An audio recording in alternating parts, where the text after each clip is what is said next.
ఈరోజు మనము ప్రపంచ మహిళా దినోత్సవాన్ని జరుపుకుంటున్నాము. ప్రపంచంలో ఉన్నటువంటి మాతృమూర్తులందరికీ కూడా మహిళా దినోత్సవ శుభాకాంక్షలు. అయితే ఈరోజు మనం ప్రత్యేకంగా మహిళలు మన జీవితంలో ఏ రకంగా భాగస్వామ్యంగా ఉన్నారు, వారి పాత్ర ఎంత అమూల్యమైనది, వారికి మనవంతుగా మనము చేస్తున్న సేవ కావచ్చు, సహకారం కావచ్చు, మనం ఒక్కసారి గుర్తు తెచ్చుకోవాల్సిన అవసరం ఉంది. ఈ దినము మహిళలకి ప్రత్యేకమైంది. నా దృష్టిలో మహిళలకే కాదు, ఈ దినము పురుషులకు కూడా ఇంకా ప్రత్యేకమైంది. ఎందుకంటే మహిళలు ఒక మన కుటుంబంలో ఎంత పెద్ద పాత్ర పోషిస్తారనే విషయము అందరికీ తెలుసు. ఒక మనిషి పుట్టినప్పటి నుంచి తను సంరక్షణ పిల్లవాడిగా ఉన్నప్పుడు కానీ, ఎదుగుతున్నప్పుడు కానీ, ఇంట్లో ఉన్నా కానీ, బయట ఉన్నా కానీ, ఎల్లప్పుడూ మనిషి కోసము అతను పురుషుడు కావచ్చు, స్త్రీ కావచ్చు, అతని పట్ల ఎల్లప్పుడూ ఆలోచన చేసేది ఎవరంటే ఆ మనిషి యొక్క తల్లి. సో ఈ తల్లి ఏంటంటే మనము ఎవరికైనా ఏదైనా సహాయం చేయాలన్నా, ప్రేమ చూపించాలన్నా బతికున్న వాడికే చేస్తాం. కానీ మనం ఇంకా ఈ భూమి మీద రాకముందే 9 నెలలు మనల్ని గర్భంలో తను పోషిస్తూ, సంరక్షిస్తూ, ప్రేమిస్తూ తను మనకు జన్మనిస్తుంది. మనము మెడికల్ లాంగ్వేజ్లో చెప్తాం, ఒక తల్లి ఒక బిడ్డకి డెలివరీ టైంలో తను జన్మనిచ్చిందంటే బిడ్డకి జన్మ అది, తల్లికి 2వ జన్మ. ఎందుకంటే ఈ దేశంలో ఇప్పటికి కూడా 1000 ప్రసవాలలో దాదాపు 39 మంది మహిళలు చనిపోతున్నారు. అంటే ప్రతి జన్మ బిడ్డకి ఏదైతే జన్మ అవుతుందో తల్లికి అదొక ప్రాణగండం. అయితే ఇలాంటి సాహసమైన చర్యకు కూడా తల్లి ఎందుకు పూనుకుంటుందంటే ఆమె సృష్టిని కొనసాగించాలని ఆమె నిర్ణయించుకుంది. సృష్టిలో ఆమె ఒక కీలకమైన పాత్ర. స్త్రీ లేకపోతే ఈ సృష్టి లేదు.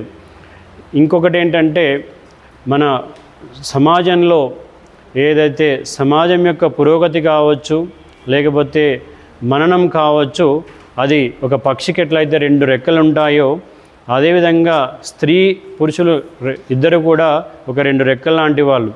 స్త్రీ భాగస్వామ్యం లేకుండా మన జీవనం సాగదు, అదేవిధంగా సమాజం కూడా మనుగడ సాగించలేదు.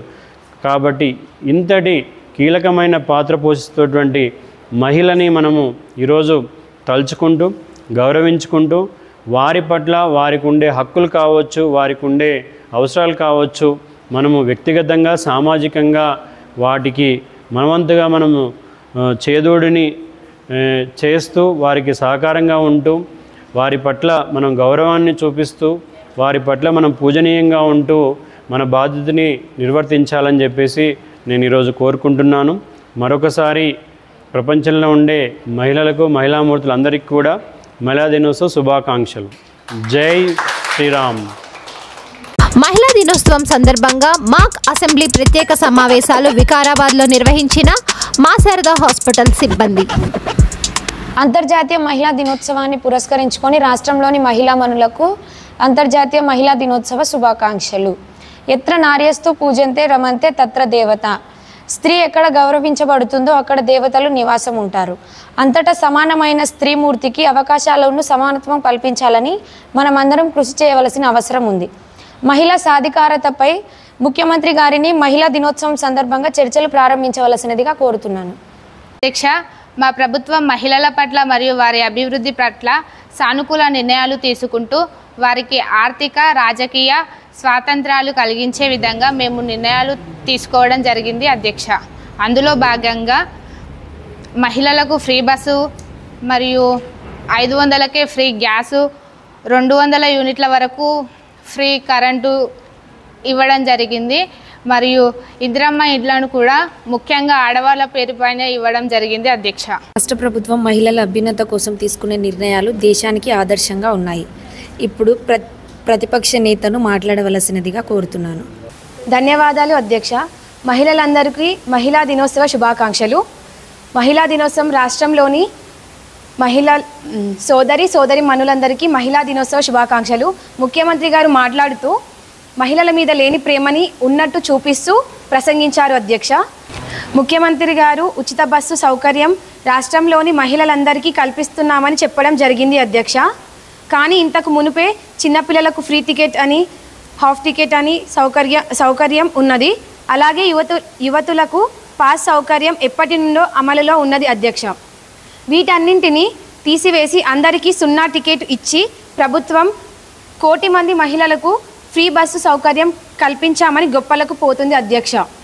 ఉచిత బస్సు నేపంతో ఈ ప్రభుత్వం పల్లెల్లోకి ఎన్నో బస్సు సర్వీసులను తగ్గించడం వల్ల ప్రభుత్వ రవాణా సౌకర్యం లేక ప్రజలు చాలా ఇబ్బందులు పడుతున్నారు.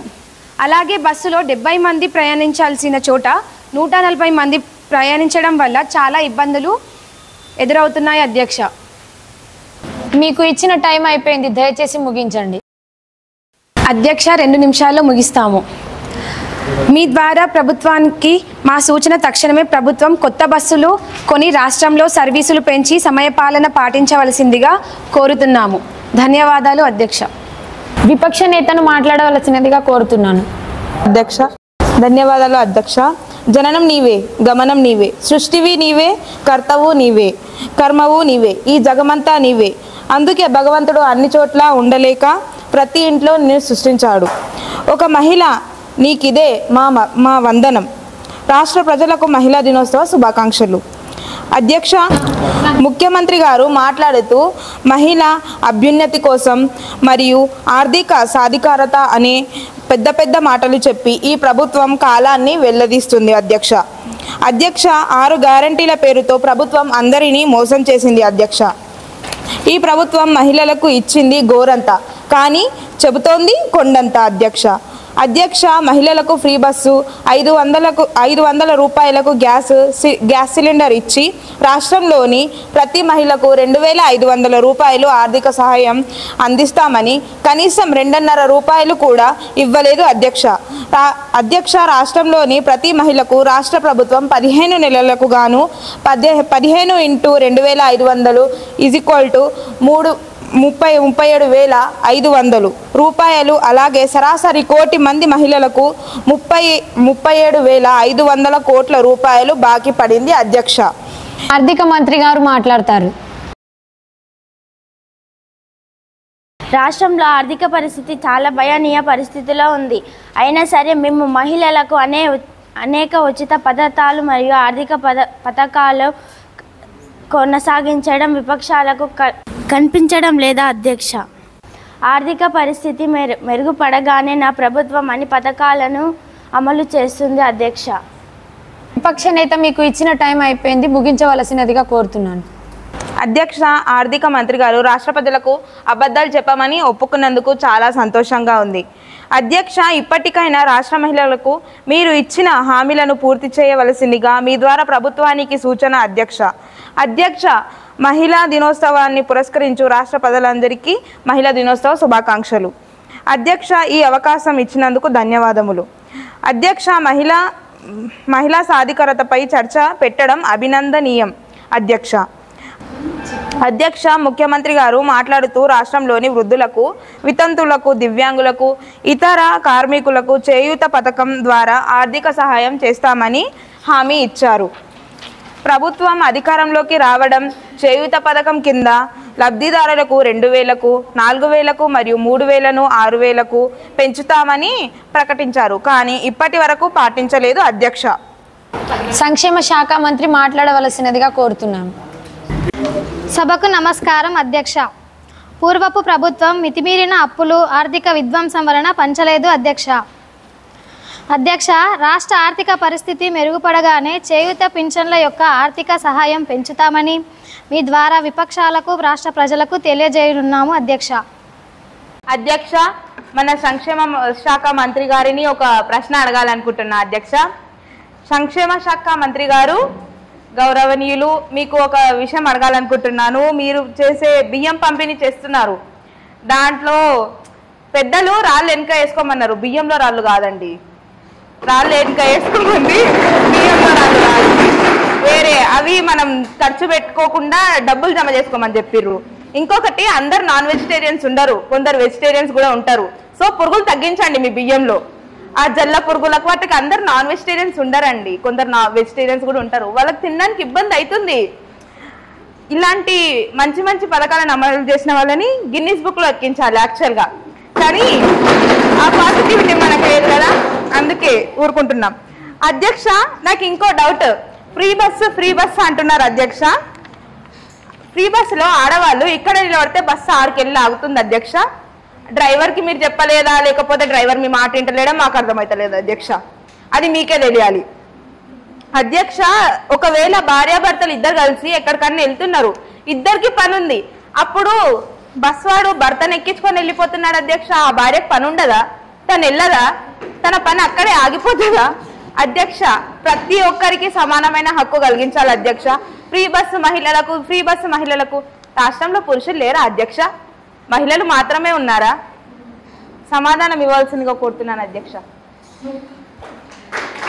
వల్ల ఏం ఉపయోగాలు అంటే 2 మెంబర్స్ వెళ్ళే జర్నీలో అబ్బాయి అమ్మాయి ఉంటే 400 ఉండే టికెట్ దొరుకుతున్నాయి అధ్యక్ష. అధ్యక్ష బస్ అని చెప్తున్నారు అధ్యక్ష, మేము కూడా అంగీకరిస్తాం. మహిళలకు అని చెప్పి పెట్టారు. అంతకు ముందు ఉన్న ప్రభుత్వం అయినా అప్పటి నుండి ముందు నుండి ఎన్ని ప్రభుత్వాలు ఉన్నా సరే చిన్నపిల్లలకు ఫ్రీ టికెట్, హాఫ్ టికెట్, యువతకు బస్ పాస్ అని చాలా పథకాలు ఉన్నాయి. ఇలా వీళ్ళు ఫ్రీ టికెట్ అని 1 కోటి మందికి ఫ్రీ ఇచ్చినా కూడా టీఎస్ఆర్టీసీకి ఎంత ఆర్థిక నష్టం వస్తుంది అధ్యక్ష? అది వాళ్ళ ఆర్థిక మంత్రి మీకు తెలపలేదా? అది మీ ఆర్థిక మంత్రి మీకు తెలపడం వల్ల కావడం లేదంటే చెప్పండి, మేము తెలుపుతాం, మాకొచ్చు. ఆర్థిక మంత్రి తెలపలేదని కాదు, తెలిపారు. కానీ ప్రతి ఒక్కరికి అది హెల్ప్ఫుల్ అవుతుందనేసి మేము ప్రకటించినాం దాన్ని. ఇప్పుడు వృద్ధులు ఉంటారు కొందరు, వాళ్ళ కొడుకులు కానీ వాళ్ళు కానీ వాళ్ళ పిల్లలు కానీ వాళ్ళని పట్టించుకోరు. వాళ్ళు ఒక దగ్గర నుంచి ఒక దగ్గరికి వెళ్ళాలంటే వాళ్ళ దగ్గర కనీసం ఒక 10 రూపీస్ కూడా వాళ్ళ దగ్గర ఉండదు. అలాంటప్పుడు వాళ్ళకి యూజ్ అవుతుంది కదా అది. సో యూజ్ అవుతుంది అనేసి మనం ఒక రూల్ని పాస్ చేసినప్పుడు 1కి 100 సార్లు ఆలోచించి మేము కూడా పాస్ చేస్తాం. కావాలని ఇది పాస్ చేయం కదా అధ్యక్ష. వృద్ధులకు ఉపయోగపడుతుందని వాళ్ళు చెప్తున్నారు. వృద్ధుల్లో పురుషులు లేరా? వృద్ధుల్లో కూడా పురుషులు ఉన్నారు కదా. వాళ్ళకి ఫ్రీ బస్ అనేది మీరేం మెన్షన్ చేయలేదు కదా. ఫ్రీ బస్సు ఓన్లీ మహిళలకనే చెప్పారు మీరు. అట్లాంటప్పుడు మీరు వృద్ధులకు ఉపయోగపడుతుంది, వాళ్ళ కొడుకులు పట్టించుకోవడం లేదు అంటే పురుషులను కూడా కొడుకులు పట్టించుకోవడం లేదు. అందులో వాళ్ళు క్యాలిక్యులేట్ చేసి మా నాన్న కదా అని చెప్పేసి వాళ్ళు పట్టించుకోవడం స్టార్ట్ చేయలేదు. అందులో కూడా పట్టించుకొని వాళ్ళు ఉన్నారు. వాళ్ళ దగ్గర కూడా 10 రూపాయలు లేవు. ఇప్పుడు వాళ్ళకేం ఉపయోగపడ్డట్టు మీ బస్సు పథకం? ఫ్రీ బస్సు పథకం వృద్ధులకు ఉపయోగపడుతుందని మీరు చెప్తున్నారు. సరే, ఫ్రీ బస్ వదిలేయండి. ఇందిరమ్మ ఇండ్లు అని చెప్పారు, ఆడవారి పేరు మీద ఇస్తామని చెప్పారు. ఎంతమందికి ఇచ్చారు అధ్యక్ష? మీరు ఒక్కరికి కూడా శాంక్షన్ అయినట్టు మాకు తెలియదు అధ్యక్ష. ఈ విషయాలని నేను కూడా సహజమైన మనిషిని, నేను కూడా ఈ సమాజంలో ఒక దానిని, నాకు కూడా తెలుసు అధ్యక్ష సమాజంలో ఏం జరుగుతుందని చెప్పి. ఇందిరమ్మ ఇండ్లు ఎవరికి శాంక్షన్ అవ్వలేదు. 6 గ్యారెంటీలు 8 నెలల్లో పూర్తి చేస్తామని చెప్పారు అధ్యక్ష. 2 సంవత్సరాలు అయిపోయింది. 8 నెలలు అని చెప్పేసి 2 సంవత్సరాలు అయితే అది ఎక్కడి న్యాయం అధ్యక్ష? ప్రజలు అన్యాయం అయిపోయినట్టే కదా. ఆ 2 సంవత్సరాలు వారికి ఏదో ఒక ఉపయోగం పడేది కదా. మీరు ఆ పథకాలు అమలు చేస్తారనే కదా మిమ్మల్ని ప్రభుత్వంలోకి తీసుకొచ్చింది. మీరు ప్రభుత్వంలోకి రాకపోతే వాళ్ళు వేరే వాళ్ళని చేసుకునేవారు. వాళ్ళు ఒకవేళ ఈ పార్టీ మాకు చేయగలుగుతుందంటే ఆదాన్ని వేసుకునే వాళ్ళు. మీరు అది చేయకుండా 8 నెలల్లో చేస్తామని ప్రజలు మిమ్మల్ని నమ్మి మీకు ఓటేస్తే మీరు ఇలాంటి నమ్మకం మోసం చేస్తే నెక్స్ట్ టైం ఇలా నమ్ముతారు. మిమ్మల్నే కాదు వేరే వాళ్ళని కూడా నమ్మలేరు కదా అధ్యక్ష. విపక్ష నేత వారు మాట్లాడింది కరెక్టే, కాదు అని మేము అనట్లేదు. ఇందిరమ్మ ఇండ్లు ఇచ్చాం, ఒకటి కూడా శాంక్షన్ కాలేదంటే అది ఎట్లా జరుగుతుంది అధ్యక్ష? శాంక్షన్ అయ్యింది, కాలేదు అని అనట్లేదు. ఒక్కటి కూడా కాలేదంటే అవి అయ్యేటివి చెప్తాము, ఖచ్చితంగా చేస్తాము. ఇచ్చిన మాటను పోగొట్టుకోము అధ్యక్ష. రైతు బంధు ఇస్తామని చెప్పారు, రైతులకి రుణమాఫీ చేస్తామని చెప్పారు. ఇంకెన్ని రోజులు అవుతుంది మీ రుణమాఫీలు, రైతు బంధులు? ఇంకెన్ని రోజులు అవుతుంది మీ ఇందిరమ్మ ఇల్లు శాంక్షన్ అవుతుంది అని చెప్తానే ఉన్నారు కానీ ఇంకా అవి శాంక్షన్ అవ్వట్లేదు, బయటికి రావట్లేదు. అది మీరు శాంక్షన్ చేస్తామని చెప్తానే ఉన్నారు కానీ అది ఏ ఒక్కరికి రాలేదు. ఇంకా ఏమైనా ప్రూఫ్స్ ఉంటే చూపెట్టండి అధ్యక్ష. ఇందాక మన ముఖ్యమైన మంత్రి గారు చెప్పారు కదా, అవి అవుతుంది, చేస్తున్నాం, అవుతున్నాయి అట్లనే చెప్తారు అధ్యక్ష. 2 సంవత్సరాల నుండి అవుతూనే ఉంటే ఇంకెప్పుడు అవుతాయి అధ్యక్ష? అవి ప్రజలకు ఉపయోగపడకుండా మీరు వెళ్ళే ముందు చేసిపోతే అప్పుడు అది లొంగ తీసుకున్నట్టు అప్పుడు మీకు ఓటేయాలా? అప్పటి వరకు చేయరా అధ్యక్ష? ఓటు వేసేటప్పుడు మీరు చెప్పారు కదా 8 నెలల్లో చేస్తాం మేము, 8 నెలల్లో మాకు శాంక్షన్ అవుతాయి, అందరికి శాంక్షన్ అవుతాయి అని చెప్పేసి ఎవరికి శాంక్షన్ అవ్వలేదు. ఇందాక చెప్పారు కొందరికి చేశామని చెప్పి, ఆ కొందరికి ఎన్ని సర్టిఫికెట్ల కోసం తిప్పుకుంటున్నారు అధ్యక్ష, ఎన్ని సర్టిఫికెట్లు, అది తీసుకురండి, ఇది తీసుకురండి, ఈ సర్వే చేయాలి, ఆ సర్వే చేయాలి, అట్ల స్థలం ఉంటే ఇట్లు ఇవ్వము, ఇట్ల స్థలం ఉంటే అట్లు ఇవ్వము, ఎన్ని లింకులు పెడుతున్నారు అధ్యక్ష. అది వచ్చే వాళ్ళకు కూడా రాకుండా వాళ్ళు తిరగడానికి అధ్యక్ష. ఇంకొక పథకం అధ్యక్ష, ఆడపిల్లకు తులం బంగారం 1,00,000 రూపాయలు ఇస్తామని చెప్పారు అధ్యక్ష. ఒకవేళ చెప్తున్నాను అధ్యక్ష, సపోజ్ చెప్తున్నాను, నా చెల్లెలే ఉంది, నేను తనకు పెళ్లి చేస్తున్నా, ఎట్లా ప్రభుత్వం ఇస్తుంది కదా అని చెప్పేసి నేనేమి ఇయ్యనని పెళ్లి కొడుకు వాళ్ళకి చెప్పేసా. వాళ్ళు ఒప్పుకున్నారు, మీరు ఇవ్వట్లేదు, నేను ఇవ్వట్లేదు, మధ్యలో తను సఫర్ అవుతుంది కదా. ఇప్పుడు తను ఎక్కడి నుండి తెస్తుంది బంగారం, మధ్యలో తను లాస్ అయిపోయింది, నేను ఇవ్వలేదు. ఇలాంటి గ్రేట్ థాట్స్కి అసలు గిన్నిస్ రికార్డులు ఎక్కించాలి అధ్యక్ష. వీళ్ళని తీసుకెళ్ళి అందరి నేమ్స్ ఇట్లా ఎక్కిస్తే అప్పటికప్పుడు రికార్డ్ అవుతుంది అధ్యక్ష. ఇలా ఉపయోగపడని పథకాలను అమల్లో పెడతామని చెప్పి ప్రజలకు నమ్మించి ప్రతి విషయాన్ని, పథకాలు ఇట్లా చేస్తాం, మేము అట్లా చేస్తాం, 6 స్కీమ్స్ ఉన్నాయి, 6 స్కీమ్స్ 8 నెలల్లో అప్లై చేస్తాం, అది ఇది ప్రతి ఒక్కటి అప్లై చేస్తామని చెప్పేశారు అధ్యక్ష. రైతు భరోసా అధ్యక్ష, రైతులు ఎంతో నమ్మకంతో మీకు ఓటేశారు అధ్యక్ష. రుణమాఫీ, రైతు భరోసా మీరు చేశారు అధ్యక్ష. రుణమాఫీ చేయలేదని ఎవ్వరు అనడం లేదు. సగం మందికి చేసి సగం మంది చేయకపోతే దానికి ఏం లాభం అధ్యక్ష? సగం మంది అన్యాయమైనట్టే కదా, సగం మందికి లేనట్టే కదా. ముఖ్యమైన మంత్రి గారు దీని గురించి ఎవరు చెప్పలేదా? మీ దాంట్లో ఎవరు ఆలోచించలేదా? ఇట్లా కూడా లాస్ అవుతున్నారు కదా అని చెప్పేసి అధ్యక్ష. ఇందాక ఆర్థిక మంత్రి చెప్పినట్టు ఆర్థిక పరిస్థితి దీనస్థితిలో ఉన్నదని ఒప్పుకున్నారు. ఆ దీనస్థితికి రావడానికి కారణం ఏంటి? ప్రజల దగ్గర జరుగుతున్నాయి. 200 యూనిట్ల వరకు ఫ్రీ కరెంట్ ఇస్తామని చెప్పారు. ఎంతమందికి వస్తుంది? ఎవరికి రావట్లేదు. వచ్చిన వాళ్ళకు వాళ్ళు యూజ్ చేసుకుంటున్నారు, ఉన్న వాళ్ళకే మళ్ళీ ఇస్తే అది పేదవానికి ఎట్లా న్యాయం అవుతుంది అధ్యక్ష? పేదవాడు అదే పేదరికంలో బతుకుతున్నాడు అధ్యక్ష. ప్రతిదీ పేదవానికి ఉపయోగపడుతుంది అంటే పేదవానికి అది ఏది ఉపయోగపడడం లేదు, అది మళ్ళీ ఉన్న వాళ్ళ దగ్గరికి వెళ్తుంది అధ్యక్ష. దీనిపైన వాళ్ళు ఏ చర్య తీసుకుంటారో చెప్పమనండి అధ్యక్ష. ఈరోజు జరిగిన చర్చలో సభ్యులందరూ సమాజంలోని మహిళల యొక్క స్థితిగతులపైన అద్భుతంగా చర్చించడం జరిగింది.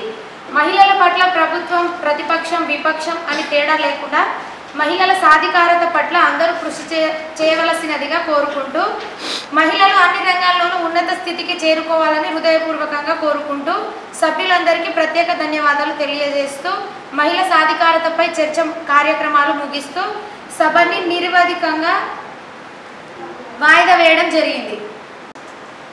మహిళా దినోత్సవం సందర్భంగా మన సభలోని యంగెస్ట్ ఎమ్మెల్యే యజ్ఞశ్రీ గారిని మాట్లాడవలసిందిగా కోరుతున్నాను. అధ్యక్ష, మన గౌరవ శాసనసభ్యులు మాట్లాడుతూ మేము మహిళలందరినీ ఉద్ధరించడానికి ఈ పథకాలన్నీ చేపడుతున్నామని చెప్పారు. ఇది చాలా ఆక్షేపణీయం. ఎందుకంటే మహిళలు పురుషులపైన ఆధారపడి లేరని సత్యాన్ని గౌరవంతో నేను సభ్య సమాజానికి తెలియజేస్తున్నాను.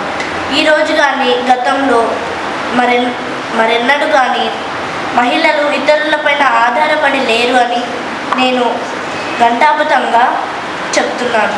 మహిళలు తమ ఉన్నతిని, తమ ఎదుగుదలను తాము చూసుకోగలరని నా అభిప్రాయం. ఈ దేశంలో గతంలో కూడా వితంతువులు ఉద్ధరించడానికి పురుషులు బయలుదేరి రాజకీయ, సామాజిక వేదికలు ఏర్పాటు చేసుకొని ప్రచారాలు చేస్తున్నారు. నా అభిప్రాయంలో అవన్నీ వృధా ప్రయత్నాలు. వారి అవివేకం వల్లనే వారు ఈ పనికి పూనుకున్నారు.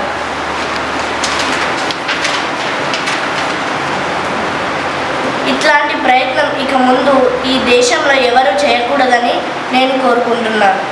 మహిళలు సమస్యలను మహిళలకు వదిలేయండి. మహిళలు తమ సమస్యల పట్ల పూర్తి అవగాహన కలిగి ఉన్నారు. తమకి ఏం కావాలో తమకి తెలుసు.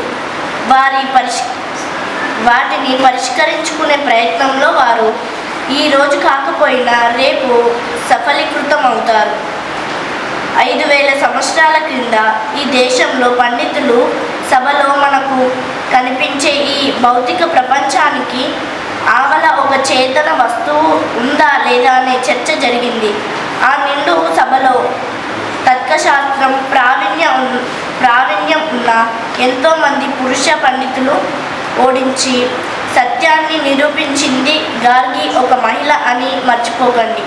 మహిళా సాధికారత అనే ఉపన్యాసాలు ఇస్తున్న ఈ పాశ్చాత్య దేశాలు అప్పుడు నాగరికత సూర్యుడే లేని చీకట్లలో ముంగిపోయినవి అనే విషయాన్ని కూడా మీరు గుర్తుంచుకోండి. యాజ్ఞవల్కుడు సన్యాసం తీసుకొని అడవికి వెళుతుంటే అతను నిర్వహించే వేద గురుకులం బాధ్యతను తన భుజాల మీద వేసుకొని ఎంతోమంది వైదికులను తయారు చేసిన మైత్రేయి ఒక మహిళ అని మీరు మరవకండి. అంతెందుకు, ఆధునిక భారతదేశంలో బ్రిటిష్ వారికి ఎదురు నిలిచిన రాణి లక్ష్మీబాయి ఝాన్సీ స్వరాజ్య పోరాటంలో చంటిబిడ్డను వీపున వేసుకొని యుద్ధరంగంలో కత్తులు జులిపించలేదా? జోన్ ఆఫ్ ఆర్క్గా బిరుదాంకితురాలు అయిన ఆమె సాహసం చూసి ఆంగ్లేయులు సైతం ఆశ్చర్యపడలేదా? ఆమె చుట్టూ ఉండే పురుష సేనానులు యుద్ధంలో ఆమెను వదిలేసి పారిపోయారనేది నిజం కాదా? ఏమంటివి మహిళలు వెనకబడి ఉన్నారా? మహిళా లోకాన్ని ఉద్ధరిస్తున్నారా మీరు? ఏమంటివి మహిళలు వెనకబడి ఉన్నారా? మహిళా లోకాన్ని ఉద్ధరిస్తున్నారా మీరు? కాకతీయుల్లోనే రాయగజకేసరి బిరుదాంకితురాలు అయి కీర్తింపబడిన రుద్రమాదేవి మన తెలంగాణ బిడ్డ. తన అపార శక్తి సామర్థ్యాలతో అపార భద్రకాళిలా విజృంభించి యుద్ధరంగంలో మహాదేవుని మట్టి కరిపించింది. ఆమెకు నేటి పురుషుల నుండి లభించే మహిళా సాధికారత ఎట్టిది? క్రూరాతి క్రూరమైన మొఘలు చక్రవర్తుల తలను నరికిన అఖండ హిందూ సామ్రాజ్య నేత ఛత్రపతి